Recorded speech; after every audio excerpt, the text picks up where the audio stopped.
Hozir bizani har birimiz juda ham qiyin bir zamonda yashayapmiz. Psixologik bosimlar davrida, informatsion ajotaj davrida, bitmas tugalmas yolg'onlar davrida, kim do'st, kim dushmanlikni farqlay olmaydigan davrda. Qolaversa, do'st tanlashda ham, juft tanlashda ham turli xil tushunmovsizliklar davrida yashaymiz. Agarda seni hayotingda qandaydir qiyinchiliklar yuz berayotgan bo'lsa, agarda seni ochiq ko'ngilligingdan, yaxshiligingdan foydalanayotgan odamlar bo'lsa va yaxshilik va yomonlikni o'rtasidagi farqni anglash nuqtasiga kelib turgan bo'lsang, demak videoni oxirigacha kuzat, kanalga obuna bo'lish esingdan chiqmasin. Zamon o'zgardi azizlarim, odamlar o'zgardi, odamlarning tushunchasi o'zgardi, juda ham ko'p narsa o'zgarib ketdi. Bitta narsani rostdan aytish kerak, hozir yaxshi odam bo'lish juda ham qiyin bo'lib qoldi. Psixologik usulda hozir nima uchun yaxshi odamlarga og'ir kunlar kelganini men sizlarga tushuntirib beraman. Bu narsa nafaqatgina odamning o'zini shaxsiyatiga bog'liq, balki oilada bo'lgan munosabat, sevgan bilan bo'lganda munosabat, даже bir xil holatlarda turmush qurishda, hayotga bo'lgan munosabatlarda ham juda ham og'riqli savollar bo'lib qolyapti. Bu narsa nafaqatgina hayotdan qiynalganlarga, balki endi oila qurmoqchi bo'lganlarga, hattoki oiladagi barcha farzand, oiladagi munosabatlar, qisman munosabatlar, tanishlaringizga sizga bo'lgan munosabati, sizning tanishlaringizga bo'lgan munosabat hammasini keng qamramli ichiga oladi. Xo'p, kelinglar sizlarga bitta savol beraman. Balki kommentariyada o'zlaringizni fikrlaringizni shunga asoslanib qoldirishlaringiz mumkin. Qiziq savol. Nima uchun yaxshi odamlar ko'pincha yolg'iz qoladi? Nega shunday? Nega aynan yaxshi odamlar? Nima uchun yomonlamas?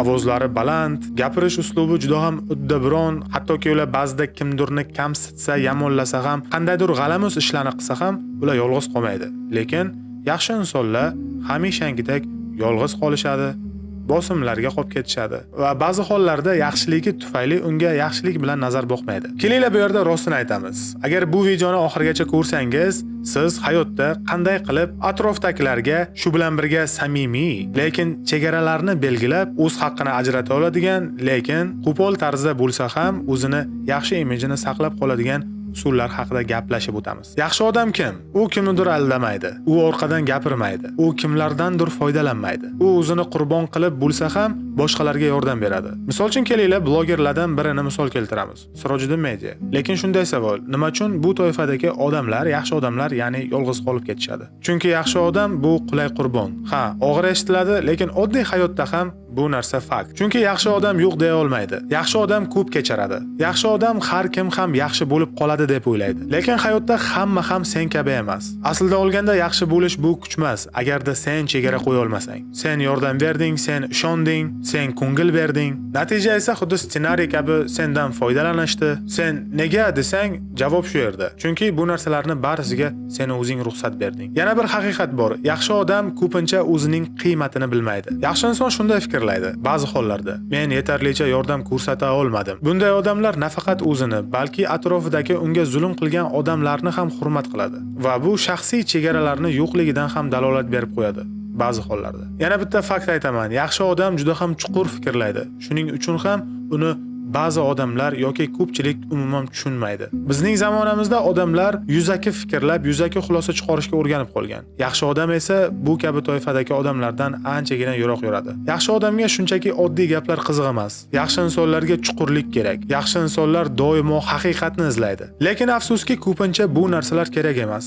Tan olish kerak. Yaxshi odamlar aslida tez ishonadi va g'araz niyatdagi odamlar va ba'zi birlar bundan juda ham unumli foydalanishadi. Yaxshi odamlar, ya'ni sen bir marta ishonding, sen ikkinchi marta ham ishonasan. Lekin bu yerda odamlar seni yaxshiligingdan o'zgaradimi? Yo'q. Yaxshilik qilib sen ulardan faqatgina og'riq olasan. Bunga tayyor turish kerak. Yaxshilikning ko'pincha natijasi shunday. Sen yolg'iz qolasan. Chunki sendan yaxshilik ko'rganlar allaqachon o'z foydasini olib bo'lgan. Sengacha shu jumladan ular yaxshilik bilan javob qaytara oladimi? Yo'q. Chunki sen o'tgan og'riqli vaziyatlardan ular o'tishni aslo ham o'ylamaydi. Lekin bu yerda eng muhim savol bor. Yolg'izlik bu jazomi yoki signal? Ko'pchilik o'ylaydi jazo, lekin aslida bu signal. Signal nima edi? Sen o'zingni topishing kerak. Sen yaxshilik qilishdan oldin har bir chegaralarni qo'yishni bilishing kerak. Sen yaxshi bo'lish bilan qul bo'lishni o'rtasidagi farqni aniqlashing kerak. Bu juda ham muhim. Aslida olganda yaxshi bo'lish bu zaiflik emas. Lekin noto'g'ri odamlarga yaxshilik qilish bu o'zingga qilgan zulm hisoblanadi. Savol: nima qilish kerak? Javoblar juda ham qo'pol, lekin samarali. Birinchisi, yo'q deyishni o'rganish kerak. Hammaga ham yoqish shart emas. Hattoki o'zingning yaqinlaringga ham. Ikkinchisi, o'z qiymatingni ko'tar. Sen arzon emassan. Umuman olganda seni fikrlaring va seni yaxshi xizmatlaringni bahosi yo'q. Chunki seni har bir qilgan yaxshiligingga yaxshilik bilan qaytaradiganlar juda ham kam. Yaxshilik qilishdan oldin kimga energiya berishni yaxshilab kelishib ol. Hamma ham seni vaqtingga arzimaydi. Albatta, eng yaqin oila a'zolaringdan tashqari. Va nihoyat 4-si, yolg'izlikdan qochma. Bu sening rivojing. Har bitta rivojlangan shaxslar, hayotda qiyinchiliklardan o'tgan shaxslar oxir-oqibat yolg'izlikni tanlaydi. Chunki yaxshi insonlar yaxshi bo'lganligini, mashaqqati qanchalar og'ir bo'lganligini faqat o'zlari bilishadi. 5-si, hamma uchun yaxshi bo'lish shart emas.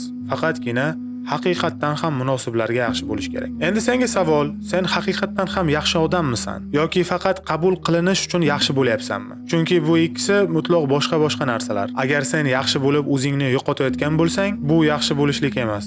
Bu o'zingni qurbon qilish deyiladi. Haqiqiy kuch nimada? Yaxshi bo'lish, lekin qat'iy chegaralar bilan. Yordam berish, lekin o'zingni yo'qotmasdan. Sevish, lekin o'zingni sotmasdan. Agarda shu qoidalarga rioya qilsang, nima bo'ladi? Odamlar sendan qo'rqadi. Odamlar seni hurmat qila boshlaydi. Odamlar sendan foydalana olmaydi. Va sen mutlaq kamroq odamlar bilan qolasan. Agarda ayol kishi bo'lsang, seni yagona do'sting, jufting, farzandlaring, ota-onang, ya'ni yaqin oilang. Agarda erkak kishi bo'lsang, albatta jufting, farzandlaring va yaqin oilang, shu bilan birga bitta yo ikkita yaqin do'sting, umumiy holda aytganda juda ham kam kishilar sen bilan bo'ladi. Lekin sifat miqdordan ustun turadi. Yaxshi odam yolg'iz qoladimi? Yo'q, u o'z hayotini shunchaki elakdan o'tkazadi. Kerak emaslari ketaveradi, asosiylari u bilan birga oxirigacha bo'ladi. Ya'ni yaxshi inson o'z hayotiga kimni kiritishni biladi. U kimga yordam berish, u kimni chaqirishni o'rganadi va oxirida u yolg'iz qolmaydi. U to'g'ri odamlar bilan qoladi. Shunda savol beraman,